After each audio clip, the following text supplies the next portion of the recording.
Hello दोस्तों, मैं engineer Gajendra Khatri एक बार फिर आप सभी का मेरे चैनल एक्सपोनेंशियल क्लासेस बीकानेर पर हार्दिक स्वागत करता हूं।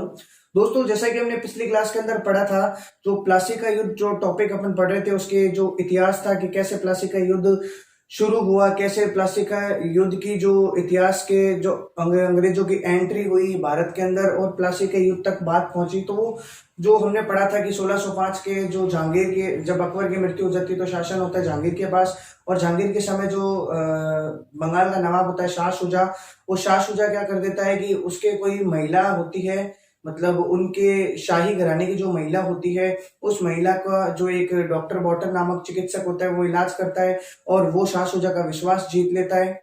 वो डॉक्टर बॉटन अंग्रेजी अधिकारी होता है और वो शाह शुजा का विश्वास जीत लेता है अपनी चिकित्सा पद्धति के थ्रू। तो उसके बाद क्या होता है कि उनको एक अधिकार मिल जाता है अंग्रेजों को वहां पर क्या है कि मुफ्त व्यापार करने का। और यहाँ तक तो उनकी बात व्यापार तक थी, अब अंग्रेजों को अधिकार मिलने लगा राजनीतिक हस्तक्षेप। वो कैसे करा, तो वो जो अपने अजीमुशान, जो कि औरंगजेब का पोता होता है, अजीमुशान 1698 के अंदर वो क्या करता है कि उनको सुल्तानाती, कालीकता वगैरह तीनों जगह पे उनको व्यापार के साथ जमींदारी वसूलने का भी अधिकार दे देता है अंग्रेजों को। तो ऐसा करके फिर अपने मुर्शिद कुली खान आते हैं। तो मुर्शिद कुली खान जो है वो 1717 के अंदर बंगाल का नवाब बनता है, और बंगाल का नवाब बनता है इसी टाइम 1719 फारुखशियार के जब मृत्यु होती है उसी साल के अंदर बंगाल के अंदर उड़ीसा को मिला लिया जाता है। और उस समय उड़ीसा का जो सूबेदार होता है वो होता है शुजाउद्दीन मोहम्मद खां। अब यही शुजाउद्दीन मोहम्मद खां आगे चलकर 1727 जब मुर्शिद कुली खां की मृत्यु हो जाती है तो 1727 के अंदर वो बनता है बंगाल का नवाब। जो होता है कहाँ का सूबेदार, वो होता है जो उड़ीसा जगह जो सम्मिलित की गई थी 1719 के अंदर, वहां का सूबेदार होता है। और वही शुजाउद्दीन मोहम्मद खां 1727 के अंदर, जो कि मुर्शिद कुली खां का होता है दामाद, वो बनता है नवाब। और नवाब बनने के बाद शुजाउद्दीन मोहम्मद खां के बाद जो उसका बेटा होता है वो बनता है 1739 के अंदर, वो बनता है नवाब। जो उसका बेटा होता है सरफराज खां, उसी टाइम जब शुजाउद्दीन खां जब नवाब होता है उसी टाइम उसका एक वफादार सिपाही होता है अली वर्दी खां। हमने कहा था इस अली वर्दी खां को हम अलग से डिस्क्राइब करेंगे, क्या है अली वर्दी खां और कैसे वो बना। तो वो देखिए, आप देखो अली वर्दी खां क्या होता है कि 1728 के अंदर वो आर्मी जनरल होता है और उसका एक वफादार सिपाही होता है शुजाउद्दीन मोहम्मद खां का एक वफादार सिपाही होता है। तो उसके बाद वो क्या करता है कि 1733 के अंदर जब बंगाल को सम्मिलित कर लिया गया था, 1733 के अंदर बंगाल को सम्मिलित कर लिया गया था, और इसके बाद इसको क्या है कि बंगाल का डिप्टी सूबेदार बना दिया जाता है। भाई बंगाल को जब हमने सम्मिलित उसके अंदर कर ही लिया, और बंगाल को सम्मिलित करने के बाद, सॉरी बंगाल नहीं, मैं यहाँ पे गलत बोल रहा हूँ, बंगाल नहीं, बिहार, बिहार को सम्मिलित कर लिया गया था। और बिहार को सम्मिलित करने के बाद वहां बिहार के अंदर उसको जो बिहार का डिप्टी सूबेदार बना दिया जाता है। और डिप्टी सूबेदार बनने के बाद उसके मन में लालसा होती है, भाई उस समय तक तो, जब तक तो शुजाउद्दीन मोहम्मद खां जिंदा होता है तब तक तो उसके कोई दिक्कत नहीं है। जैसे शुजाउद्दीन मोहम्मद खां का जो पुत्र होता है वो 1739 के अंदर जब नवाब बनता है, शुजाउद्दीन मोहम्मद खां के बाद जब उसका बेटा सरफराज नवाब बनता है, तो इसके मन में लालसा जगती है कि होता तो ये एक तरह से सूबेदार है और वो भी बिहार का। फिर कैसे ही अली वर्दी खां उसको मारकर खुद नवाब बन जाता है। तो वो देखो, वो उसको परास्त करता है गिरिया के युद्ध के अंदर। पहली बात तो क्या होता है कि शुजाउद्दीन मोहम्मद खां का जो पुत्र होता है सरफराज, ये एक अयोग्य शासक होता है। तो अयोग्य शासक के हाथ में अगर शासन होगा तो आप सभी को पता है कि भाई कोई विकास नहीं होगा। तो अली वर्दी खां क्या करता है, इसको 1740 के अंदर गिरिया के युद्ध के अंदर परास्त करता है, और 1740 के अंदर अली वर्दी खां यहां पर बनता है नवाब। अब आती है बात 1740 के अंदर अली वर्दी खां क्या बन गया, नवाब। तो अली वर्दी खां के बारे में कुछ हम जान लेते हैं। तो अली वर्दी खां का जो कार्यकाल स्टार्ट होता है वो, सॉरी, जब नायब नजीम का मतलब हो गया कि वो डिप्टी सूबेदार, कहाँ का डिप्टी सूबेदार, वो होगा बिहार का, बिहार के डिप्टी सूबेदार। तो उसका बिहार के डिप्टी सूबेदार के अंदर जो कार्यकाल होता है, तो वो होता है 1733 से 1740 के अंदर, जब तक जो 1739 तक तो जो शुजाउद्दीन मोहम्मद खान वो जिंदा होता है, ठीक है।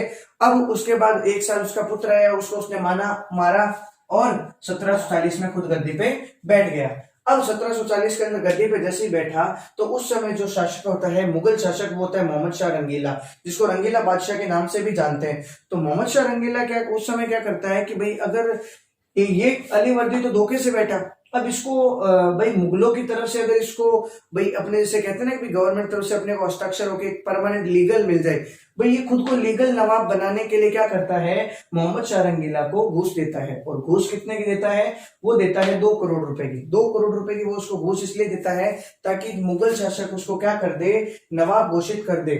और मुगल शासक जो मोहम्मद शाह रंगीला, वैसे ही रंगीला बादशाह होता है, और रंगीला बादशाह को अगर 2 करोड़ रुपए की घूस मिल जाएगी तो उसको क्या मतलब है, उसको उनको तो पैसे से मतलब है, उनको मिला पैसा और रंगीला बादशाह ने इसको बना दिया नवाब। अब जैसे ये नवाब बना तो पहले क्या होता था कि जो नवाब होते थे वो मुगल बादशाह को जो है टैक्स, एक राजस्व के रूप में भाई को टैक्स वगैरह है वो पे किया करते थे इनके जो है अकाउंट्स के अंदर, ठीक है। तो इनके अकाउंट्स के अंदर मतलब एक तरह से जो है वो टैक्स भेजा करते थे मुगल बादशाहों को। तो इसने क्या कर दिया, जैसे ये नवाब बना, इसने नवाब बनते ही इनको 2 करोड़ के बाद कोई भी रुपए नहीं दिए, ये नवाब बन गया। अब अलीवर्दी खां का कनेक्शन टूट गया। उसने कहा मोहम्मद शाह रंगीला जो है उसने इसको अब कुछ नहीं समझा, स्टार्टिंग में जब इसका काम निकल गया 2 करोड़ रुपए दिए, इसने इसको घूस दी, इसका काम क्या निकला, इसने इसको लीगली नवाब बना दिया। अब देखो आगे क्या होता है, जब ये नवाब बन जाता है तो नवाब जो रहता है वो 1740 से 1756 तक रहता है। 56 में इसकी मृत्यु हो जाती है, ठीक है। 56 में इसकी मृत्यु हो जाती है। तो देखो 56 से पहले जो है इसके साथ क्या क्या हुआ होता है वो बताते हैं। तो 1740 1751 तक 11 वर्ष तक क्या होता है कि इसके ऊपर जो हमला करते हैं वो सबसे ज्यादा होते हैं मराठे। मराठे क्या है कि इसको सबसे ज्यादा तंग करते हैं। तो मराठे के उस समय जो मराठों के जो हेड होते हैं वो थे रघुजी भोंसले थे। रघुजी भोंसले इस समय क्या होते हैं, मराठे आते हैं भाई इस टाइम में। अब ये मुगल जो बादशाह थे इनसे तो इनका कनेक्शन भाई एक तरह से इन्होंने अलग कर लिया। अब इस 11 वर्षों के अंदर मराठे क्या करते थे, इनके ऊपर आक्रमण करते, और इनको ऐसा 11 वर्षों में एक भी कोई साल नहीं गया जिस दिन मराठों ने क्या है कि इनके ऊपर आक्रमण नहीं किया हो, और इनके ऊपर आक्रमण करके वो लूटपाट करके इनको चले जाते हैं। ये हर साल इनके क्या होता कि आमदनी में कमी आ जाती, यानी हर साल इनके राजकोष के अंदर लूटपाट होती थी, और वो पैसा जो है वो मराठे लेकर चले जाते थे। तो इससे क्या होता था कि अलीवर्दी खां एक तो क्या है कि भाई दिमाग से तिगड़म वाला इंसान था।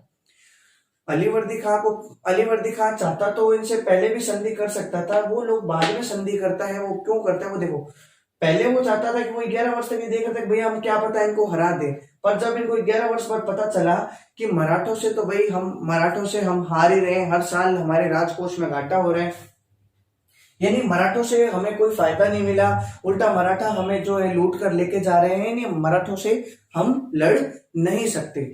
जब इसको पता चलता है मराठों से नहीं लड़ सकते तो अलीवर्दी खां मराठों के साथ करता है 1751 के अंदर संधि। 1751 के अंदर मराठों से संधि करता है, और उस संधि के अंदर ये बताता है कि जो संधि के अंदर जो मराठों के हेड होते हैं वो होते हैं रघुजी भोंसले, और मराठों के साथ रघुजी भोंसले जो हेड होते हैं उनके साथ कौन संधि करता है, ये अलीवर्दी खां। अब ये अलीवर्दी खां क्या करेगा, अलीवर्दी खां जो है वो संधि कर रहा है मराठों के साथ। मराठों में हेड कौन, रघुजी भोंसले के साथ। तो रघुजी भोंसले एक संधि पत्र निकालते हैं, और संधि पत्र में उनको ये कहते हैं कि हमारी आप कुछ मांगे मान लीजिए, उसके बाद हम आपको परेशान नहीं करेंगे। अब मराठों को मतलब किससे, पैसों से। मराठों को मतलब होता है पैसों से। तो वो देखो वो सबसे पहली बात तो यही रखते हैं कि आपको हमें हर साल चौथ का भुगतान के रूप में 12 लाख रुपए हमें हर साल आपको देने होंगे, यानी 12 लाख रुपए पर ईयर आपको चौथ के भुगतान के रूप में हमें देना होगा। ये तो उन्होंने रखी अपनी मराठों ने पहली बात। अब सेकंड बात उनकी ये आती है कि भाई जो आपने उड़ीसा जो है, जो आपके अंडर में आ रहा है, तो आपको पता होगा कि 1719 के अंदर फारूक शेयर जब एक्सपायर होता है उसी साल के अंदर क्या होता है कि उड़ीसा को बंगाल के अंदर सम्मिलित कर दिया जाता है, और 1733 में बिहार को। ठीक है, तो ये कहता है कि जो उड़ीसा आपके पास है वो उड़ीसा के ऊपर अब आपका राजपाट नहीं रहना चाहिए, आप उड़ीसा हमें दे दीजिए। ठीक है, तो ये संधि इसको माननी पड़ती है। क्यों? क्योंकि मराठों से वैसे ही परेशान हुआ होता है, 11 साल से ये मराठों से मात खा रहा है, मराठों से इसको रेगुलर इसकी लड़ाई हो रही है, मराठे इसके राजकोष में घाटा घाटा लगा रहे हैं। तो इससे ये क्या करता है, इस सभी के चलते ये एक संधि करता है, उसमें इनको उसकी मराठों की अलीवर्दी खां को ये बातें माननी पड़ती है। तो अब देखो क्या होता है, अलीवर्दी खां का एक मानना ये होता है कि अलीवर्दी खां का क्या मानना है वो सुनो। अलीवर्दी खां एक तो अंग्रेजों को क्या है, अंग्रेजों को भाई फारूक शेयर के टाइम आप लोगों को पता होगा कि एक दस्तक पत्र जो उन्होंने जारी कर दिया था अंग्रेजों को मुफ्त व्यापार करने के लिए, किलाबंदी की छूट दे दी थी।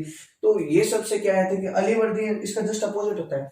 अलीवर्दी कहता है कि अंग्रेजों को ना ही हमें किलेबंदी करने देनी है, ना ही उन्हें हमें मुफ्त व्यापार करने देना है उनको, अंग्रेजों को, मतलब ये अंग्रेजों के एक तरह से एंटी होता है। तो अब ये अंग्रेजों के बारे में एक बात क्या कहता है कि अंग्रेज जो है, ये जो यूरोपीय जो है वो मधुमक्खी की तरह है, इनकी तुलना ये कर देता है मधुमक्खी से। मधुमक्खी की तरह है कि जब तक हम उन्हें छेड़ेंगे नहीं वो हमें काटेंगे नहीं। ठीक है, तो ये अगर उनको नहीं, तो अंग्रेजों को अगर हम प्यार से बोलेंगे तो वो हमें शहद देंगे, अगर हम उन्हें क्या करेंगे, छेड़ेंगे, तो वो हमें काटेंगे। तो ये अंग्रेजों की जो तुलना है वो मधुमक्खियों से करता है। ठीक है, तो इसमें इसके बाद क्या होता है, 1756 के अंदर जो इसकी जो है पेचिस की जो बीमारी होती है उससे इसकी क्या होती है, मृत्यु हो जाती है। अब बात हुई इसकी मृत्यु हो गई तो इसका शासक कौन बनेगा। तो देखो अलीवर्दी खां के जो सीट है वो किसको मिलेगी, आपको पता है सीटों के लिए तो हमेशा लड़ाई रही है, अब इसकी सीट के लिए भी लड़ाई होती थी। वो कैसे हुई वो देखो, 1756 के अंदर जब ये मरता है तो उससे पहले ये अपना जो उत्तराधिकारी घोषित कर देता है वो करता है अपनी 3 बेटियों में से सबसे छोटी वाली बेटी के लड़के को, यानी अपने नातिन को, सबसे छोटी बेटी के लड़के को, यानी अपने जो सबसे छोटा नातिन है घर का, उसको ये क्या करता है, अपना उत्तराधिकारी घोषित कर देता है। क्योंकि वो क्या करता है, और उस नातिन का सबसे पहले हम नाम बता देते हैं। सबसे पहले उसका नाम जो हम पहले वाली वीडियो में बता चुके हैं वो है सिराजुद्दौला, जो उसकी सबसे छोटी पुत्री का पुत्र होता है। ठीक है, तो सिराजुद्दौला के बारे में अब हम पढ़ेंगे। सिराजुद्दौला के बारे में तो सॉरी, ये क्या करता है, सिराजुद्दौला को अपना उत्तराधिकारी घोषित कर देता है। क्यों? क्योंकि सिराजुद्दौला है वो कंप्लीटली क्या है कि अपने नाना के जो उसके विचारधारा हैं वो उस पे ढला हुआ होता है, यानी वो जो है नाना की विचारधारा को ही फॉलो करता है। ठीक है, तो देखो अब एक बार आप इधर वाला आप देख लीजिए, एक बार आप चाहें तो एक बार दोबारा देख सकते हैं। ठीक है, 1 मिनट आपको मैं 10 सेकंड का समय देता हूं।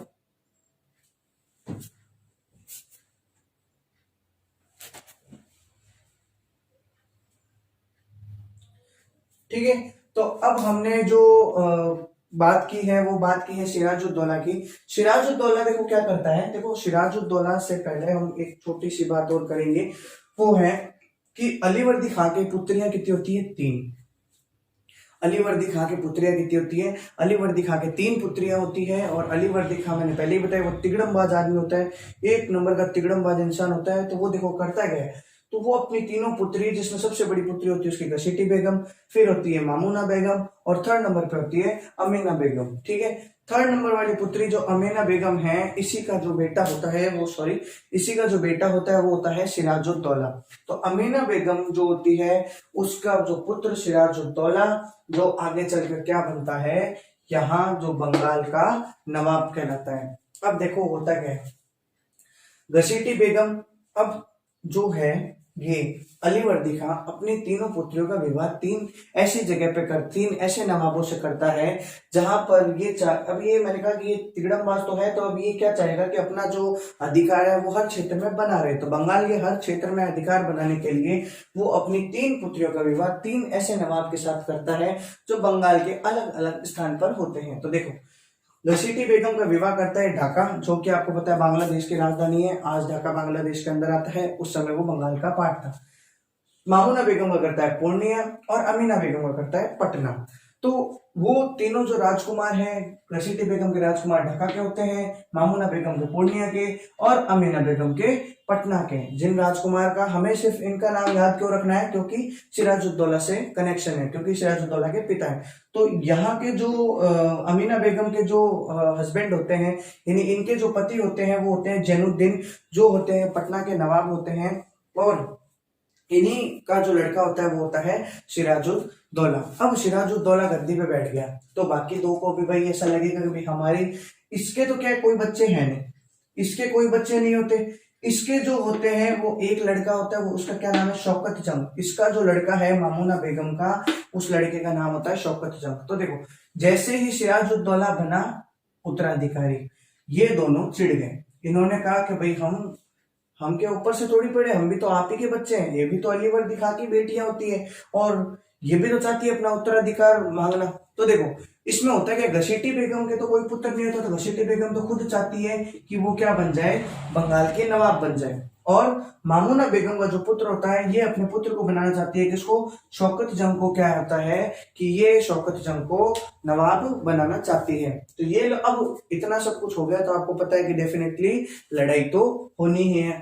तो होता क्या है, देखो, सिराजुद्दौला जैसे 23 वर्ष की उम्र में बना नवाब, इसका टोटल कार्यकाल होता तो 1 साल का है। बताऊंगा मैं 1 साल के अंदर कैसे ये मर जाती, भाई कैसे इसकी मृत्यु हो जाती है। तो देखो, अब क्या होता है कि घसीटी बेगम क्या करती है, ये प्लानिंग करना स्टार्ट कर देती है, क्योंकि घसीटी बेगम को तो क्या खुद को बनना होता है उत्तराधिकारी।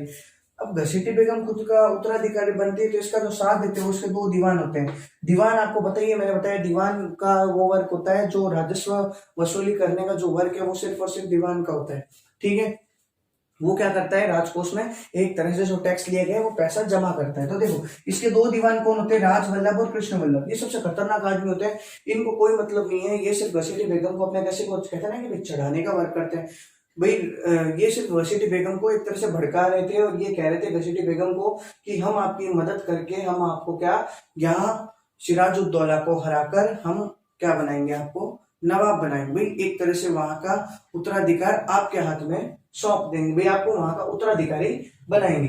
तो क्या करते हैं कि देखो, घसीटी बेगम ने अपने जो है इन दोनों दीवान की मदद से आगे बढ़ी लड़ाई के अंदर, और उसी के बीच में क्या होता है, शौकत जंग जो होता है वो क्या करता है कि इस सिराजुद्दौला के साथ एक युद्ध करता है। हाँ, उस युद्ध का नाम याद रखना, उस युद्ध का नाम है मणिहारी का युद्ध।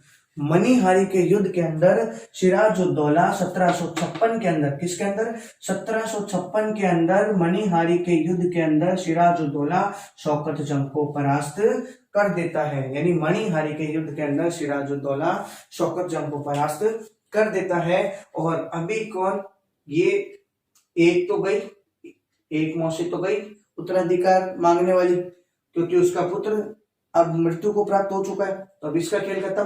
अब खेल किसका स्टार्ट होता है, घसीटी बेगम। इस बीच घसीटी बेगम क्या है कि अब बात रही कौन, कि घसीटी बेगम पंगे करेगी। अब इस घसीटी बेगम के पंगे करने वाले 2 लोग होते हैं।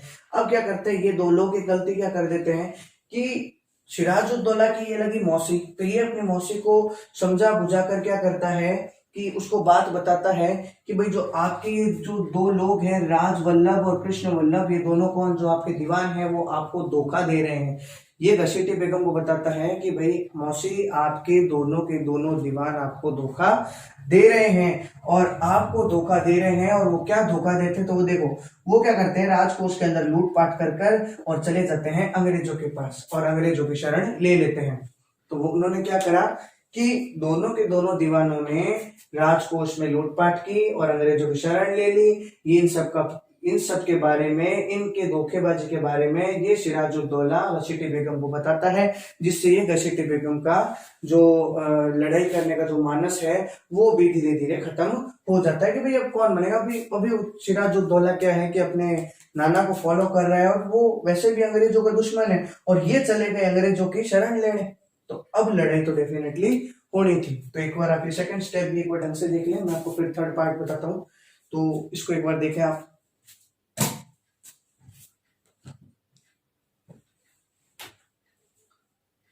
ठीक है, तो अब इन्होंने ले ली, इन्होंने ले ली शरण किसकी, अंग्रेजों की शरण ले ली। किसने, राजवल्लभ और कृष्ण वल्लभ ने। अभी कौन अभी जो नवाब कौन है, नवाब कौन चल रहा है, अभी इसमें दोनों इसमें एक बार इसको युद्ध में हरा दिया और अपनी मौसी को इनके बारे में सच्चाई बताकर इसको भी पीछे कर दिया। तो ये दोनों जने साइड हो गए। अभी सिर्फ और सिर्फ राज किसका, सिराजुद्दौला का। ठीक है, अभी क्या होता है, सिराजुद्दौला का जैसे इनका राज चल रहा है, अब अंग्रेजों की शरण ले रही, तो क्या करते हैं 1756 के टाइम, उसी समय जब ये शरण लेते हैं, उसी समय क्या होता है कि इनकी फ्रांसीसियों की और जो अंग्रेजों की क्या होती है, जो 7 इयर्स वॉर चल रही होती है, इसके अंदर इनका ये युद्ध होता है कि भाई फैक्ट्रियों की, अब ईस्ट इंडिया कंपनी फ्रांस की भी आई हुई थी, ईस्ट इंडिया कंपनी ब्रिटेन की भी आई हुई थी, तो फ्रांसीसी भी अपना अधिकार, अपनी फैक्ट्रियां वहां जमाना चाहते थे और अंग्रेजी भी अपनी फैक्ट्रियां वहां जमाना चाहते थे। तो उस समय ये लोग क्या कर रहे थे, ये लोग कर रहे थे किलेबंदी। ये लोग क्या करते किलेबंदी, और किलेबंदी करने के दौरान, अब किलेबंदी कर रहे थे तो इनको क्या है कि पता था, सिराजुद्दौला जो अपने नाना को फॉलो कर रहा था और किसी भी हालत में वो यूरोपियों का बहिष्कार करना चाहता था, वो नहीं चाहता था कि कोई भी यहाँ पे यूरोपियन किलेबंदी करे। ठीक है, यूरोप में वो नहीं चाहता था कि भाई अंग्रेज वगैरह है कोई भी किलेबंदी करे, तो वो क्या करता है कि इन लोगों को बोलता है कि आप अपनी किलेबंदी रोक दो। तो किलेबंदी जैसी रोकने की बात आई तो पहली बात तो फ्रांसीसी तो क्या करते हैं, मान जाते हैं। फ्रांसीसी तो क्या करते हैं, मान जाते हैं, पर अंग्रेज कहते हैं कि हम तो किलेबंदी करेंगे, और वो मानने से इनकार कर देते हैं। सिराजुद्दौला को आ जाता है गुस्सा, यानी अब उनकी अंग्रेजों की क्या गलती, अंग्रेजों की गलती देखो, 3 गलतियां हैं अंग्रेजों से होती है। पहली गलती तो अंग्रेज जो राजवल्लभ और कृष्ण वल्लभ जो दोनों दीवान थे वो जाकर शरण लेते हैं। अंग्रेज ये जो सिराजुद्दौला कहता है कि भाई इन दोनों को हमारे हवाले कर दो, तो अंग्रेज मना कर देते हैं, ये उनकी पहली गलती। दूसरी गलती, अंग्रेज किले बनाने, जो अपनी किलेबंदी है उसको रोकने से मना कर देते हैं, ये उनकी दूसरी गलती। तीसरी गलती देखो, 1717 के अंदर जो आपको पता है फारूक शियार ने दस्तक पत्र एक साइन कराया था। दस्तक पत्र कौन सा, जिसके अंदर उनको फ्री व्यापार करने का, जो 3000 रुपए पर ईयर के अंदर उनको बंगाल की किसी भी क्षेत्र में व्यापार करने की अनुमति मिली थी, वो 1717 के दस्तक पत्र के द्वारा मिली थी। उसका ये दुरुपयोग करते हैं, तो इससे भी सिराजुद्दौला चिढ़ जाता है। तो इनके 3 कारण थे सिराजुद्दौला के, इनके ऊपर क्या करना है, इनके साथ युद्ध करने के और इनके ऊपर आक्रमण करने के। तो अब आया सिराजुद्दौला गुस्सा, और वो जाता है सीधा सीधा इनको अंग्रेजों के ऊपर आक्रमण करने। फ्रांसीसियों को हटा दिया। अब ये फ्रांसीसियों को क्या करते हैं, ये लोग क्या करते हैं, फ्रांसीसियों को तो भाई मान गए, अंग्रेज है। अब इनको क्या करते हैं, वो सबसे पहले अंग्रेजों की, कौन से अंग्रेजों की फैक्ट्रियां आपको पता है, जैसे कि स्टार्टिंग सूरत से हो चुकी थी अंग्रेजों की। भारत के अंदर अंग्रेजों की शुरुआत अंग्रेजों के जो पैर है वो सूरत के थ्रू तो पड़े थे। सूरत, फिर धीरे धीरे अपने बंबई रेजिडेंट, फिर बंबई के अंदर, फिर मद्रास के अंदर, ऐसे करते वो बंगाल के अंदर पहुंच नहीं पाते। अब देखो बंगाल के अंदर आए नहीं अब तक। अब बंगाल के अंदर, तो बंगाल के अंदर क्या है, सिराजुद्दौला का अच्छा खासा राज था, तो ये जाके क्या करता है, इनकी बंगाल के अंदर किलेबंदी वेलीवर दिखाने नहीं होने दी। तो अब इन्होंने क्या करा, कासिम बाजार की जो इनकी फैक्ट्री थी उसके ऊपर आक्रमण कर दिया। कासिम बाजार की इनकी फैक्ट्री पर क्या कर देता है, वो आक्रमण कर देता है और उसको अपने कब्जे में ले लेता है। ये सिराजुद्दौला पहला इनके ऊपर वार करता है अंग्रेजों के ऊपर। दूसरा, फिर वो पहुंचता है कलकत्ता। अब कलकत्ता में आपको पता है कि 1696 के बाद जो है फोर्ट विलियम की जो किले, फोर्ट विलियम को एज ए ट्रेनिंग कंपनी के रूप में वो लोग फोर्ट विलियम की किलेबंदी करते हैं। तो वो किलेबंदी उस समय चल रही होती है, तो किले, अब ये जाता है किसके ऊपर हमला करता है, फोर्ट विलियम के ऊपर हमला कर देता है। कलकत्ता में सबसे बड़ा जो अंग्रेजों का जो शासन स्टार्ट होने वाला था वो इसी फोर्ट विलियम के थ्रू ही स्टार्ट होने वाला था, जिसको इन्होंने आगे यूज लिया। बताएंगे इन्होंने आगे इसका फोर्ट विलियम का क्या यूज लिया। जो अंग्रेज अब व्यापार करने आने वाले थे, अब वो राजनीति भी करने वाले थे। ठीक है, तो इसी फोर्ट विलियम पर वो करता है, कलकत्ता के फोर्ट विलियम पर हमला कर देता है। ठीक है, अब यहाँ पर क्या होता है कि वो लड़ाई स्टार्ट हो जाती है और 5 दिन का क्या ये लोग घेरा डालकर बैठ जाते हैं। ये अंग्रेजों को किसी तरह भगाने की सिराजुद्दौला की पूरी कोशिश होती है कि अंग्रेजों को यहाँ से मार पीट के भगा दो। और किलेबंदी तो जो उसके नाना अलीवर्दी खां कह के गए थे कि किलेबंदी नहीं करनी, मतलब नहीं करनी, तो ये भी उसी को फॉलो करता है। तो ये क्या करता है, जब लड़ाई होती है उस समय जो बंगाल का जो गवर्नर जो होता है, ये बंगाल अंग्रेजी जो गवर्नर होता है वहां का, बंगाल के ईस्ट इंडिया कंपनी का गवर्नर वो होता है ड्रेक। वो कौन होता है, ड्रेक। बंगाल की ईस्ट इंडिया कंपनी का जो गवर्नर होता है, आपको पता है कि हर क्षेत्र का अपना अपना अलग अलग गवर्नर होता है, तो बंगाल का जो ईस्ट इंडिया कंपनी गवर्नर होता है ड्रेक, और वहां का सेनापति होता है मिंचन। तो वो हमला कर देता है इन सब पर। तो वहां का जो गवर्नर है ड्रेक और जो ये सेनापति है मिंचन, वो दोनों क्या करते हैं, फोर्ट विलियम छोड़कर भाग जाते हैं, और वो भागकर छुप जाते हैं फुल्टा नामक द्वीप के अंदर जाकर वो छिप जाते हैं। ठीक है, अब ये लोग भाग गए। अब यहाँ पर क्या है कि भाई इनकी तरफ से, अंग्रेजों की तरफ से जो युद्ध कर रहा था वो था हालवेल। हालवेल के अभी भी युद्ध के अंदर अपनी पूरी भागीदारी निभा रहा था, एक छोटी सेना की, जो अंग्रेजी सेना की टुकड़ी को लेकर हालवेल अभी भी युद्ध कर रहा था। तो देखो हालवेल, तो सिराजुद्दौला क्या करता है, हालवेल और उसके साथ 145 अपनी सेना लेकर जाता है, और हालवेल और उसके साथ 145 यानी कुल मिलाकर 146 जनों को पकड़कर फोर्ट विलियम के अंदर बंद कर देता है। यानी उन सबको पकड़ लेता है और उनको क्या करता है, फोर्ट विलियम के अंदर बंद कर देता है। फोर्ट विलियम का एक कमरा है, एक छोटी सी कोठरी के अंदर उनको क्या है कि बंद कर देता है। ये जो कहानी है, इस कहानी को नाम दिया गया ब्लैक होल ट्रेजेडी। देखो बंद जब कर देता है, यानी कुल जने कितने बंद हुए, 146।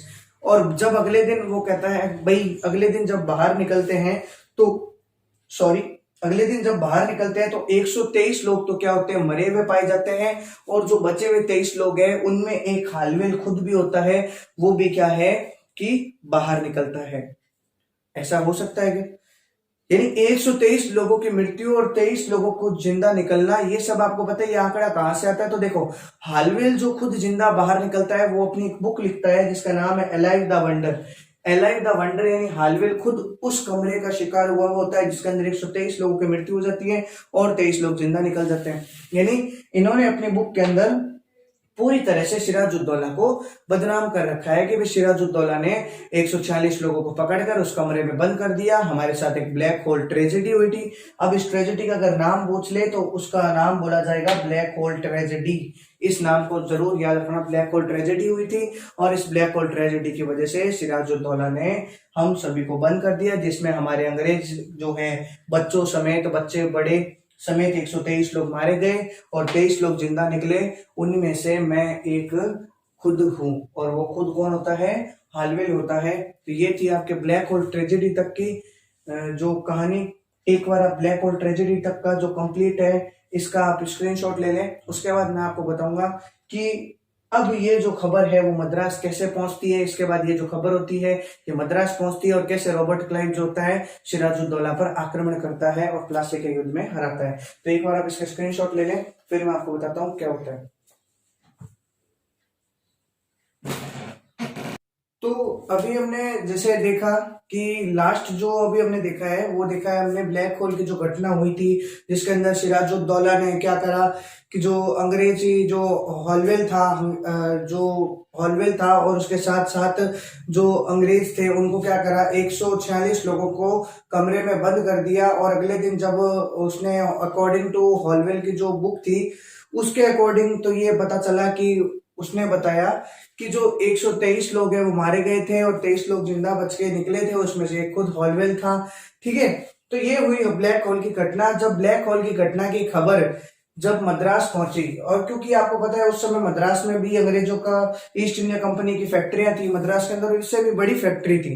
बंगाल के अंदर तो कभी किलेबंदी करने नहीं दी, ना कभी अली वर्दी खान ने करने दी और ना ही कभी इसने सिराजुद्दौला ने करने दी। तो ये जब बात मद्रास पहुंची, उस समय मद्रास में क्या है कि रॉबर्ट क्लाइव को क्या गवर्नर के लिए अपनी पोस्टिंग जो है गवर्नर के पद को ज्वाइन करना था। Governor as a governor, Madras के गवर्नर के पद पर उन्हें ज्वाइनिंग मिलने वाली थी कि उन तक ये खबर पहुंचती है कि अंग्रेजों के साथ बंगाल के अंदर इस तरह का दुर्व्यवहार किया गया है। बंगाल के राजा द्वारा जो अंग्रेजों के ऊपर या अंग्रेजों के साथ एक अत्याचार हुआ है। तो मद्रास में जैसे ये खबर पहुंची रॉबर्ट क्लाइव के पास, तो रॉबर्ट क्लाइव क्या होता है, बहुत ही खतरनाक जो खिलाड़ी होता है इस पूरे कंप्लीट एस्टेब्लिशमेंट का। जो इसका जो सबसे बड़ा खिलाड़ी है वो रॉबर्ट क्लाइव होता है। तो वो हम देखेंगे कैसे। तो उस समय मद्रास जैसी ये खबर पहुंची तो मद्रास के अंदर, मद्रास से क्या दो सेना रवाना हुई। पहली जो सेना थी वो नौसेना थी, जिसका जो लीडरशिप कर रहे थे वो एडमिरल वॉटसन कर रहे थे, और दूसरी थी पैदल सेना जिसकी लीडरशिप कर रहे थे वो रॉबर्ट क्लाइव कर रहे थे। तो रॉबर्ट क्लाइव और एडमिरल वॉटसन की दो सेनाएं हैं वो रवाना हुई। ठीक है, अब देखो जैसे ये रवाना हुई और ये पहुंची बंगाल जैसी पहुंचती है तो बंगाल के अंदर ये जैसे पहुंची, उसके बाद इन्होंने क्या करा कि जो क्या बोलते हैं अपने सिराजुद्दौला है, अब इनकी सेना जो है सडनली पहुंच चुकी है और इनके पास रॉबर्ट क्लाइव के पास जो है काफी अच्छे हथियार है। और सिराजुद्दौला उस समय युद्ध के लिए भी तत्काल जो युद्ध के लिए एकदम तैयार नहीं था। आपको पता है युद्ध के लिए भी कंप्लीट तैयारी होनी बहुत जरूरी है, तभी युद्ध को जीता जा सकता है। किसी भी युद्ध को प्री प्लान्ड, ये पूरी कंप्लीट प्लानिंग के साथ आए थे कि हमें क्या करना है, और सडनली सिराजुद्दौला तो क्या है युद्ध के लिए तैयार नहीं था। तो हुआ यूं कि उस समय जो ये युद्ध करने आए थे, उस समय क्या हुआ, युद्ध की जगह एक संधि हो गई। युद्ध की जगह क्या हो गया, एक संधि हो गई। युद्ध नहीं हुआ, युद्ध की जगह क्या हो गई, एक संधि हो गई। उस संधि को नाम दिया गया अलीपुर की संधि या अलीनगर की संधि। अब आप कहेंगे कि अलीनगर या अलीपुर क्या है, तो मैं आपको थोड़ा सा फ्लैशबैक में ले जाता हूं। तो वहां आपको बताऊंगा कि जब सिराजुद्दौला ने फोर्ट विलियम पर हमला किया था, जिसमें कुछ अंग्रेज भाग गए थे, 126 जने वहां कैद कर दिए गए थे, 146 जने वहां कैद कर दिए गए थे। तो वहां पर उसने उस टाइम पे एक काम और किया था। उसने क्या करा, उस फोर्ट विलियम यानी जो कलकत्ता के अंदर, जो कलकत्ता का जो नाम था वो बदलकर उसने अलीनगर कर दिया। अलीनगर या फिर अलीपुर कर दिया। तो वो अलीनगर या अलीपुर जब भी बात होती है, इसका मतलब वो बात हो रही है कलकत्ता की। इसीलिए जब रॉबर्ट क्लाइव वहां पहुंचा अपनी सेना लेकर, और एडमिरल वाटसन जब वहां पहुंचा अपनी सेना लेकर, तो युद्ध की जगह क्या हुआ, सिराजुद्दौला के साथ उन्होंने कर ली संधि। उस संधि को नाम दिया गया अलीपुर की संधि। अब इस संधि में क्या है कि 5 कंडीशंस जो है अंग्रेज अभी क्या भारी पड़ रहे थे। अंग्रेज अगर भारी पड़ रहे थे तो अंग्रेजों ने क्या करा, अपने जो इस संधि जो पत्र था इसके अंदर क्या करा, अपने जो मांग थी वो रखी। तो उनकी जो डिमांड्स थी वो देखो क्या थी। पहले जो डिमांड थी वो उन्होंने बोला कि जो 1717 से जो हमें व्यापार करने की जो सुविधा फारूक शियार ने दी थी 3000 रुपए पर ईयर, कि वही सुविधा हमें वापस मिल जाए। इस संधि के अंदर क्या था कि जो 1717 की जो सुविधा है वो हमें वापस मिल जाए। आपको पता होगा अली जो अपने अलीवर्दी खान थे, वो किसी हालत में उन्होंने तो वो जो टैक्स वाली जो सुविधा थी वो खत्म करी थी, 1717 वाली फारूक शहर वाली जो अंग्रेजों को दी गई सुविधा थी वो खत्म की थी मुगल शासक द्वारा। इन्होंने वापस क्या करा, इस अलीनगर की संधि में वो सुविधा मांग ली कि अलीनगर जो 1717 में जो हमें सुविधा मिली थी वो वापस दो। दूसरा, फारूक शहर ने क्या करा था, उनको मतलब टैक्स फ्री बिजनेस करने के जो है वो सुविधा दे रखी थी। वही दस्तक पत्र जो हमने उस समय पढ़ा था, जिसके अंदर लिखा हुआ था फारूक शहर के द्वारा कि इनको जो फ्री पास मिला हुआ था, यानी टैक्स फ्री व्यापार करने का जो इनको एक दस्तक पत्र मिला हुआ था, वही दस्तक पत्र वापस अप्लाई हो। सेकंड चीज ये। थर्ड नंबर क्या है कि अंग्रेजों की वस्तु वापस दे दी जाए। वस्तु का, अंग्रेजों की वस्तु वापस देने का रीजन क्या था, आपको फिर से फ्लैशबैक में ले जाता हूं। जब इसने क्या नाम है इसका, अपने सिराजुद्दौला ने जब क्या करा था, फोर्ट विलियम पर हमला किया था, तो उसने अंग्रेजों को जब अपने अंडर में लिया था, तो उनकी अंग्रेजों की जो वस्तुएं थी, जो हथियार वगैरह जो भी वस्तुएं थी, वो सिराजुद्दौला के कंट्रोल में आ गई। पहला उसने कासिम बाजार पे किया था, तो उनकी जो फैक्ट्रियां थी वो भी इसके सिराजुद्दौला के कंट्रोल में आ गई। तो देखो ओवरऑल जो इसके पास सिराजुद्दौला के पास जो अंग्रेजों के मटेरियल थे, उसने बोला कि जितने भी आपके पास हमारी वस्तुएं हैं वो आप हमें वापस लौटाएं, और इसके साथ साथ जो हमारी वस्तुओं की जो अंग्रेजों का जो नुकसान हुआ है उसकी भी आप क्षतिपूर्ति करें। यानी अंग्रेजों का जो नुकसान हुआ था उसकी भी क्षतिपूर्ति करें। और इसके लिए सिराजुद्दौला को 3 लाख रुपए, ये देखो यहाँ लिखा हुआ है 3 लाख रुपए की जो है क्षतिपूर्ति सिराजुद्दौला को बोला कि संधि के अंदर उनको करनी पड़ेगी। यानी 3 लाख रुपए एज ए कंपनसेशन उनको देना पड़ेगा। किसको, अंग्रेजों को, इस संधि के द्वारा। तीन मांगे हुई। चौथी मांग देखो क्या है, चौथी मांग है हमारे पास कि कलकत्ता के जो हम किलेबंदी, अली वर्दी खान ने इनको किलेबंदी नहीं करने दी, सिराजुद्दौला ने भी किलेबंदी करने से रोका, पर यह कंडीशन कुछ ऐसी हो गई कि सिराजुद्दौला उनके सामने थोड़ा क्या मतलब इस समय उसकी हालत नहीं थी युद्ध करने की, तो उसको चौथी बात भी माननी पड़ी कि कलकत्ता की उनको किलेबंदी वो अपनी मर्जी चाहे वैसे करेंगे। जो अंग्रेज है उन्होंने बोला कि कलकत्ता की किलेबंदी हम अपनी मर्जी चाहे वैसे करेंगे। अब देखो होता क्या है, पांचवा और सबसे महत्वपूर्ण बात क्या है कि अंग्रेजों ने बोला कि हम कलकत्ता के अंदर, बंगाल के अंदर हम अपने सिक्के चलाएंगे, यानी उनके सिक्के, अंग्रेजों के सिक्के चलेंगे। उन्होंने संधि के अंदर लिखा था कि हम पूरे बंगाल के अंदर अपने सिक्के चलाएंगे। तो ये 5 बातें थी इस अलीपुर की संधि के अंदर, जो अंग्रेजों की इन 5 बातों को अलीनगर की संधि, अलीपुर की संधि के अंदर सिराजुद्दौला को मानना पड़ा। ठीक है, अब इससे क्या हुआ, युद्ध तो वहां विराम हो गया स्टार्टिंग में, बट रॉबर्ट क्लाइव था, मैंने फिर बोला रॉबर्ट क्लाइव था चालाक। रॉबर्ट क्लाइव ने बोला कि इसने हमारे जो अंग्रेजी जो अंग्रेज थे, इसने हमारे जो अंग्रेजी लोग थे, यानी जो उनके रीजनल जो लोग थे या ब्रिटेन के जो लोग थे, इसने बोला कि उनके साथ क्या है कि सिराजुद्दौला ने बहुत ही बुरा बर्ताव किया है, यानी बहुत ही बुरा बर्ताव किया है। इसका जो है रॉबर्ट क्लाइव उसका बदला लेना चाहता था कि भाई मैं सिराजुद्दौला से तो बदला 100% लेकर रहूंगा। उसने क्या करा कि उसने प्लानिंग करी कि सिराजुद्दौला वैसे भी हमसे डरा हुआ है, क्यों ना इसी डर को कायम रखते हुए हम सिराजुद्दौला को उसको उसकी गद्दी से हटा दे। तो उन्होंने क्या करा कि सिराजुद्दौला को रॉबर्ट क्लाइव ने हटाने के लिए प्लानिंग शुरू कर दी कि सिराजुद्दौला को तो किसी भी कीमत पर हम गद्दी से हटाएंगे। ठीक है, तो पहले आप एक बार इतना सा फॉर्मेट देखो, फिर मैं आपको आगे समझाता हूँ कैसे गद्दी से हटाता है।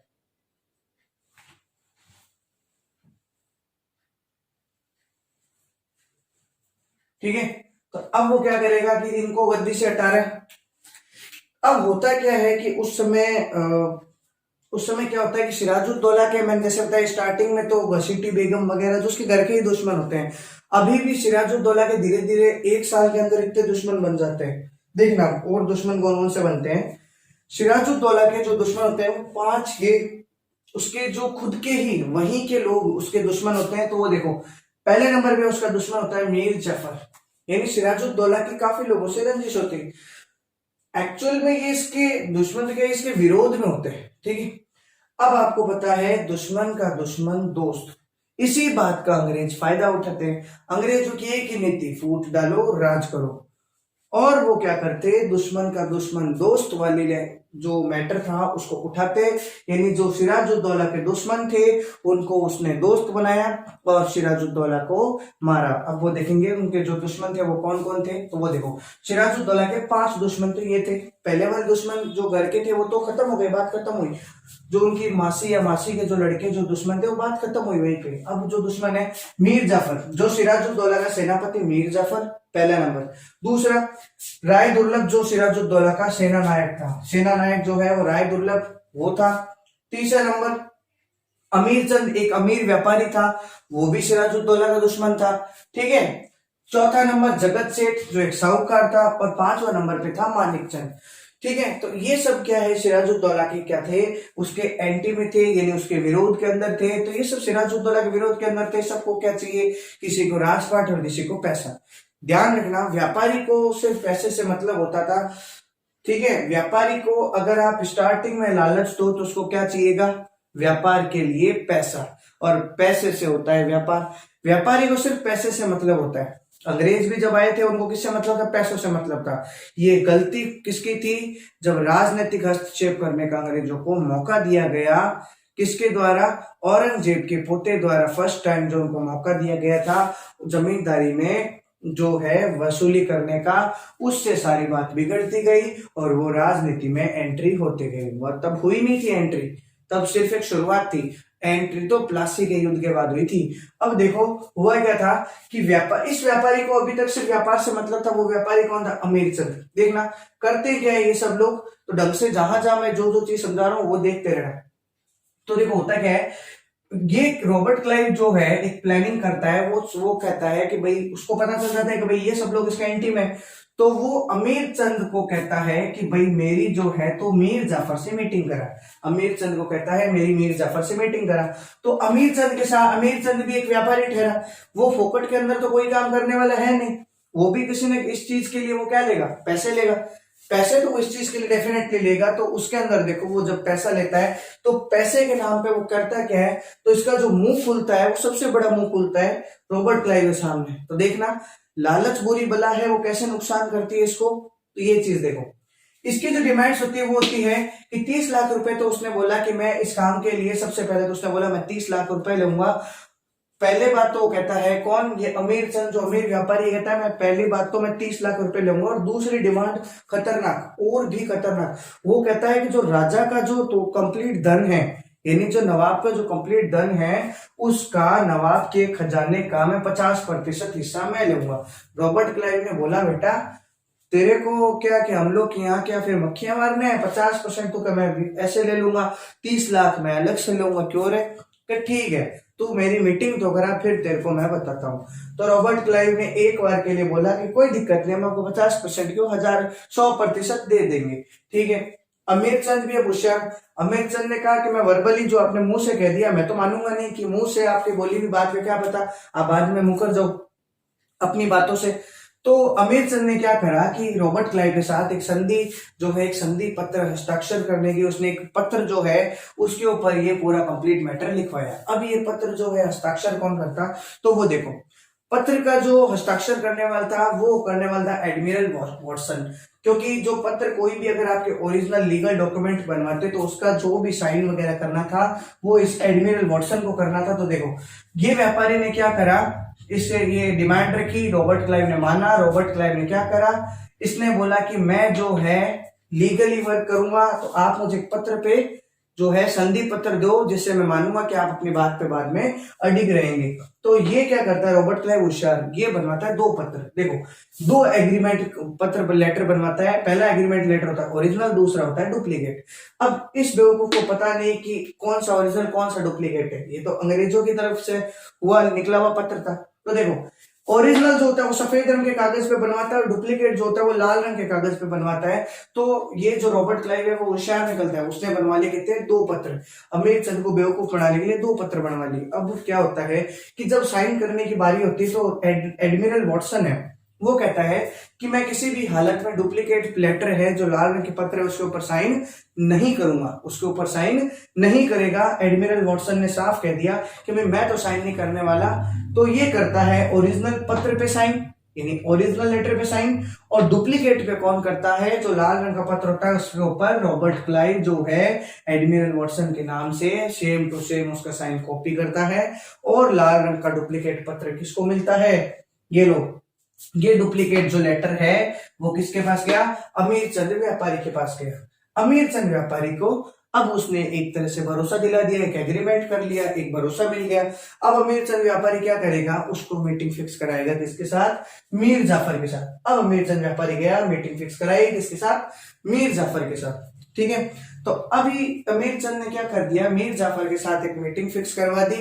अब मीटिंग फिक्स करने के बाद क्या होता है, देखो ये हुई मीटिंग फिक्स। अब ये जो है रॉबर्ट क्लाइव आपको पता है अमीर चंद ने जैसी मीटिंग फिक्स कराई उसके कुछ दिन बाद ही इसने अमीर चंद को मरवा दिया, यानी अमीर चंद का खेल खत्म कर दिया। गया अमीर चंद, उसको जो चाहिए थी डिमांड, तो पत्र एग्रीमेंट सब दिखा हुआ था, टोटल कुछ भी नहीं हुआ, ऐसा उल्टा अमीर चंद को अपनी जान गंवानी पड़ी। ये गया अमीर चंद। अमीर अब इसका काम किससे पड़ा, मीर जाफर से। इसने मीर जाफर के साथ संधि की, मीर जाफर की बेवकूफों की वजह से इसे इतिहासकारों ने क्लाइव का गधा भी कहा है। वो बेवकूफी अब हम देखेंगे कि मीर जाफर ने अपनी क्या डिमांड्स रखी। इसने रखी तो क्या, इसने पहले ही इसको संधि का, इसको पता चल गया कि मीर जाफर जो एक तरह का सेनापति तो है पर ये एक तरह का लालची इंसान था मीर जाफर। तो इसको पहले ही क्या लालच दे दिया कि हम आपको क्या है कि हम क्या करेंगे, सिराजुद्दौला को मारेंगे और आपको क्या करेंगे, हम वहां का नवाब बनाएंगे।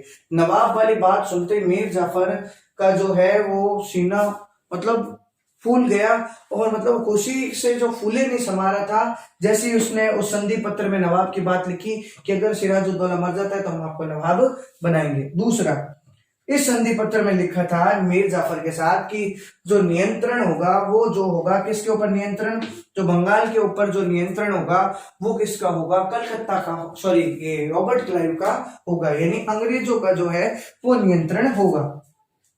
और थर्ड जो थी वो थी चौबीस परगना जमींदारी की। उन्होंने बोला था कि भाई 24 परगना जमींदारी जो है वो इस पत्र के अंदर वसूली जो है 24 परगना जमींदारी की जो वसूली, क्योंकि अब आपको पता है कि इसका क्यों रोल, इसका यहाँ पर 24 परगना जमींदारी की वसूली क्या रोल है। तो देखो अंग्रेजों को जो पैसा अपने अर्निंग करनी थी या जो उनको टैक्स वगैरह पे करना था वो यहीं से कमाकर यहीं के पैसे से वो क्या है कि उसकी कंप्लीट वसूली करना चाहते थे। वो नहीं चाहते थे कि बाहर से उनको क्या है पैसा मंगाकर या टैक्स पे करना पड़े। वो यहीं के पैसे से क्या करना चाहते थे, यहीं के पैसे को यूज लेकर वो क्या है कि भाई जमींदारी के जो है उसके रूप में यूज लेना चाहते थे। तो अब क्या हुआ देखो कि ये कंप्लीट, ये तीनों की तीनों संधियां इस बेवकूफ ने तुरंत बिना कुछ सोचे साइन कर दी। सिर्फ पहले नंबर को मतलब पहले नंबर को उसने पढ़ा, क्या हाँ मेरे को तो क्या बनाएंगे, नवाब बनाएंगे। तो अब प्लानिंग स्टार्ट होती है किसके खिलाफ, सिराजुद्दौला के खिलाफ। तो 1 मिनट के लिए आप यहां तक देखें जो मैंने आपको बताया, उसके बाद मैं आपको फिर से बताता हूं, ठीक है। तो ये तो कंप्लीट हो गया कि सिराजुद्दौला के लिए क्या है, प्लानिंग स्टार्ट हो चुकी है। अब प्लानिंग स्टार्ट हो चुकी है तो होगा क्या, देखो प्लानिंग हुई कहा, मीर जाफर ने वो संधि साइन कर दी। इस संधि को साइन करने के बाद अब क्या होता है कि ये कहता है कि सिराजुद्दौला को डायरेक्ट तो मारना आसान नहीं था, और सिराजुद्दौला के घर में मारना विच मीन्स कलकत्ता के अंदर मारना भी उसको मुश्किल था। तो ये क्या कहता है कि मीर जाफर को कहता है कि आप जो है युद्ध के लिए सिराजुद्दौला को कलकत्ता से 32 किलोमीटर दूर प्लासी के मैदान में लियो। युद्ध तो वहीं हो सकता था, क्या वहां पे मैदान नहीं थे, मैदान तो वहां पे भी मौजूद थे। पर फिर भी क्या होता है कि वो सिराजुद्दौला को ये इसको मीर जाफर को कहता है कि आप सिराजुद्दौला को इसके प्लासी के मैदान में ले आओ। और दूसरी चीज वो ये कहता है कि इस युद्ध के अंदर, ये युद्ध आप सभी को पता है प्लासी का युद्ध कोई युद्ध नहीं था, ये एक चाल थी जिसमें पीछे से हमला किया गया था। तो देखो होता क्या है कि प्लासी के मैदान के अंदर बुलाने का रीजन पहला तो ये था कि प्लासी के मैदान में लियो। अगर सिराजुद्दौला की यहाँ सेना कमजोर पड़ी तो वो अपनी सेना नहीं बुला सकता। अगर अपने घर होता कलकत्ता तो वो डेफिनेटली लड़ने जीत सकता था। दूसरा इसके हार का कारण बना मीर जाफर, जिसने रॉबर्ट क्लाइव पहले कह दिया कि मीर जाफर को, राय दुर्लभ को साफ कह दिया कि भाई आपकी अगर सेना, आप जो अपनी सेना की टुकड़ी लेकर जाएंगे वो एक निष्क्रिय भूमिका निभाएगी, यानी वो इस लड़ाई में सिर्फ दिखावे के लिए होगी, उनका पार्टिसिपेशन कुछ भी नहीं होगा। यानी ना वो गोलियां चलाएगी, ना वो तोपे चलाएगी, ना कुछ, तोपे तो इनके पास में भी थी भी नहीं, यानी ये जो है इनका जो है कोई रोल नहीं होगा, ठीक है। अब देखो होता क्या है कि इसके बाद क्या होता है कि इन्होंने ये प्लासी के मैदान में लिए 21 दिन 23 जून 1757 वाले दिन सिराजुद्दौला जो है उसको प्लासी के मैदान में बुलाने के लिए बोला गया था। पर युद्ध के लिए अब इनको मुद्दा भी तो बनाना था, बेमतलब वह युद्ध कैसे करते, ठीक है। तो उन्होंने क्या करा कि सर रॉबर्ट क्लाइव ने क्या करा, मुद्दे बनाए। मुद्दे क्या बनाए, उसने क्या करा, उसने ये बोला कि सिराजुद्दौला को, उसको पता है कि सिराजुद्दौला को गुस्सा दिला दो, कैसे न कैसे वो अपना रिएक्शन देगा और उस रिएक्शन से डेफिनेटली युद्ध होगा और हम उसको प्लासी के मैदान में बुला लेंगे। तो देखो अब क्या होता कि अंग्रेजों ने बोला कि आपने क्या करा, किसको बोला, सिराजुद्दौला को बोला कि आप लोगों ने फ्रांसीसियों से अपनी नजदीकियां बढ़ा रखी हैं। तो उन्होंने इस मुद्दे को भी लेकर उन्होंने उनके ऊपर जो है कमेंट किया एक तरह से, ठीक है। अब इसके ऊपर उसने कोई भी रिएक्शन नहीं दिया सिराजुद्दौला ने। अंग्रेजों ने, रॉबर्ट क्लाइव ने फिर सोचा कि यार ये इसके ऊपर रिएक्शन नहीं दे रहा। दूसरा उन्होंने उसको बोला कि जो आपने जो है अलीपुर की संधि जो है वो भी भंग की है, ठीक है, आपने क्या करा, अलीपुर की संधि भी भंग की है। दूसरे के ऊपर भी उसने कोई रिएक्शन नहीं दिया। अब क्या हुआ, रॉबर्ट क्लाइव ने सोचा कि सिराजुद्दौला तो युद्ध कर ही नहीं रहा, तो हम कैसे युद्ध करें। तो देखो अब करता क्या, रॉबर्ट क्लाइव जो है खुद ही विदाउट एनी कोई भी मुद्दे को लेकर, यानी कोई मुद्दा नहीं है, बेमतलब के ही वो 4000 जो है अपनी सेना लेकर रवाना हो जाता है। अब ये स्ट्रॉन्ग इसलिए होते हैं क्योंकि इनके पास तोपें होती है, ठीक है, ये स्ट्रॉन्ग इसलिए होते हैं, ये अपनी 4000 की सेना को लेकर रवाना हो जाता है और मुर्शिदाबाद के जो पटवा गेट होता है, पटवा एक तरह का गेट है, उसके ऊपर हमला कर देता है। उसके ऊपर हमला करने के बाद सिराजुद्दौला को लगता है कि भाई अब हमें हमारी सेना को बाहर निकालना होगा, अब हमें युद्ध करना होगा, ये बहुत बोल चुका है, अब तुझे बताते हैं कि क्या होता है। पर सिराजुद्दौला को यह नहीं पता कि जिस सेना को मैं लेकर जा रहा हूं, अपनी खुद की सेना, वही मेरे साथ बगावत कर देगी। तो देखो सिराजुद्दौला 50,000 की सेना लेकर जाता है और वो सिर्फ 4,000 की सेना लेकर आता है। फिर भी एंड में सिराजुद्दौला मरता है। वो देखना कैसे मरता है। तो देखो सिराजुद्दौला के अंदर साफ पहले बोल दिया गया था कि मीर जाफर और राय दुर्लभ जो है वो लीडरशिप कहाँ कर रहे थे, ये सेनापति था, सेना नायक था। तो इन दोनों के पीछे जितने भी जो मेंबर्स थे, जितने भी जो लड़ाकू थे, उन्होंने क्या करा, इस लड़ाई में कोई भी भागीदारी नहीं निभाई, यानी वो निष्क्रिय रहे, ठीक है। तो इतने जो इनके जो खिलाड़ी थे वो तो खत्म हो गए लड़ाई के अंदर, जो इनके जो लोग पार्टिसिपेट करने वाले थे वो गए। यानी मीर जाफर राय दुर्लभ वाले बात ही खत्म हुई। अब दो जन ऐसे भी थे जो सिराजुद्दौला की काफी मदद कर रहे थे और सिराजुद्दौला की इस लड़ाई के अंदर उन्होंने काफी सहयोग दिया, जिसमें पहला नाम था मीर मदन और दूसरा नाम था मोहनलाल। इन्होंने अपनी अपनी जो टुकड़ी को लेकर ये आगे बढ़े और अब ये कितने का इन आदमी मार पाते, ज्यादा से ज्यादा 500 1000, इससे ज्यादा क्या आदमी मार सकते थे मीर मदन और मोहनलाल। तो फिर भी इन्होंने आगे बढ़कर युद्ध किया। और उस समय आपको ये बता दूं कि नहीं, इनके पास में भी क्या तोपे तो थी शायद, उस समय तोपे तो थी। मैं बताता हूँ हुआ क्या था कि देखो उस समय क्या बारिश का मौसम था, तो बारिश का मौसम था ना, तो एक तिरपाल की वजह से ये लोग युद्ध हार गए। तो उस तिरपाल का क्या रोल है वो बताता हूँ।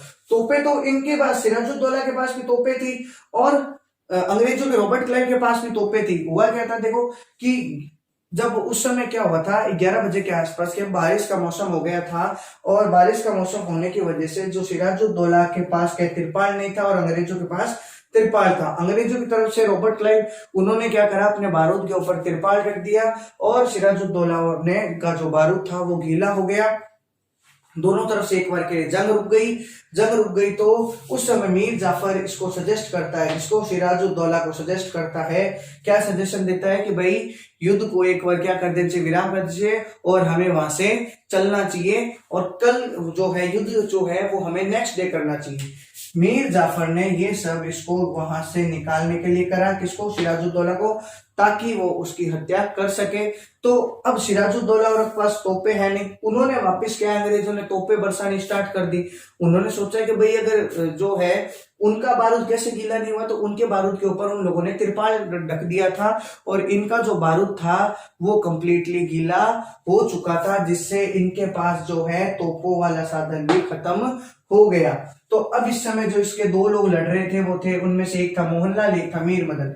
मीर मदन की वहीं प्लासी के मैदान के अंदर ही क्या हो जाती है, हत्या हो जाती है। लड़ते लड़ते वो वीर गति को प्राप्त हो जाता है। उसके बाद होता है मोहनलाल। मोहनलाल क्या होता है, मोहनलाल अपनी एक सेना की टुकड़ी जो है वो कहता है सिराजुद्दौला को वहां से जो सुरक्षित निकालने कार्य करता है। पहला काम तो मीर जाफर इसको भगाने का काम इसलिए करता है ताकि इसको मार सके। वो मीर जाफर तो कहता है युद्ध को रोक दो, कोई जरूरत नहीं है आप अपने को आगे युद्ध करने की, कल देख लेंगे, ठीक है। तो मीर जाफर तो इसका सजेशन गलत दे रहा है। उसी समय युद्ध चल रहा है, उस समय क्या मोहनलाल इसको क्या करता है, सिराजुद्दौला को अपनी सेना की एक छोटी टुकड़ी के साथ सिराजुद्दौला को वहां से निकाल देता है। सिराजुद्दौला अब उस युद्ध में ये लोग तो लड़ ही रहे हैं, मीर मदन मारा गया। सिराजुद्दौला जैसे ही क्या होता है उस सेना की टुकड़ी के साथ आगे बढ़ता है, उसी समय मीर जाफर का बेटा कौन है, मीरन। मीर जाफर का बेटा कौन है, मीरन। मीरन का जो दोस्त है मोहम्मद वेग, यानी मीर जाफर का बेटा मीरन, मीरन का दोस्त मोहम्मद वेग जो है सिराजुद्दौला की हत्या कर देता है। सिराजुद्दौला क्या कर देता है, हत्या कर देता है। और सिराजुद्दौला उसी प्लासी के मैदान में वहीं पे मारा जाता है। किसके द्वारा, इस मीर जाफर की बगावत के द्वारा, मीरन और मीरन का जो दोस्त होता है उसके द्वारा सिराजुद्दौला वहीं प्लासी के युद्ध के अंदर परास्त कर दिया जाता है। और यहीं से हम कहते हैं कि अंग्रेजों ने राजनीतिक हस्तक्षेप के अंदर अपनी पहली ईंट रख दी थी। अब देखो आपको ये बताता हूं होता क्या है, देखो आगे तो आगे देखो क्या होता है कि अब ये मारा गया, जैसा जैसा इन्होंने एक संधि साइन कराई उस अकॉर्डिंग इसको क्या बना दिया, मीर जाफर को नवाब बना दिया। मीर जाफर को क्या बना दिया, नवाब बना दिया। तो देखो होता है कि मीर जाफर जब नवाब बना तो मीर जाफर कुछ था, मीर जाफर कोई मतलब नहीं है। उन्होंने जो संधि में मीर जाफर ने करो बोले, इसको कोई मतलब, इसको नवाब राजा बनने से मतलब था। अब इसको ये नॉलेज नहीं कि लीडरशिप में होता है क्या, क्योंकि एक अच्छा लीडर तो था नहीं, ये एक सेनापति था। सेनापति को लीडरशिप का इसको क्या नॉलेज है, वो खाली लड़ाई झगड़े से मालूम होता है। लीडर का मतलब होता है कि भाई जो है अच्छे कार्य करे, यानी जो है अपनी जो सत्ता है, यानी अगर आप सत्ता में आ रहे हो तो आपका सबसे बड़ा मुख्य रोल क्या है कि जो जन सेवा जो है वो ज्यादा से ज्यादा आप करो, ना कि ऐसा कि आप जनता को लूट लो। तो इसकी वजह से क्या हुआ कि मीर जाफर गद्दी पे बैठा कब? 1757 को। तो जिस दिन मीर जाफर गद्दी पे बैठता है उस दिन को बोलते हैं, यानी मीर जाफर के गद्दी पे बैठने की प्रक्रिया को क्या बोलते हैं? बंगाल की पहली क्रांति। यानी बंगाल की पहली क्रांति कब? 1757 मीर जाफर के गद्दी पर बैठने को बोलते हैं बंगाल की पहली क्रांति।